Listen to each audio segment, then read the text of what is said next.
ఒక గ్రామదేవత ఉంది. చిత్రం ఏంటంటే చాలా కాలం క్రితం ఒక మహాత్ముడు బ్రతుకు తెరువు కోసం వెళుతూ మధ్యాహ్నం పూట అక్కడికి చేరుకున్నట్ట.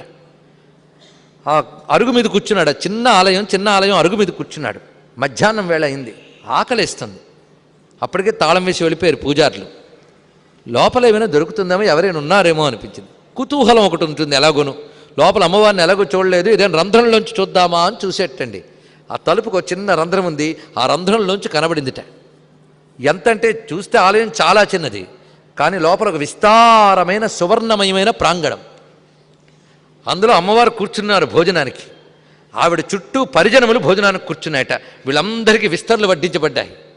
అది కూడా కనకరంభాపలాస పత్రములుట, అంటే బంగారు పరిటాకులు, బంగారపు మోదుగాకులు ఇలా ఉన్నటువంటి పత్రముల్లో వివిధములైన భక్ష్యభోజ్యములు వడ్డించబడి ఉన్నాయి. అమ్మవారు ప్రముఖ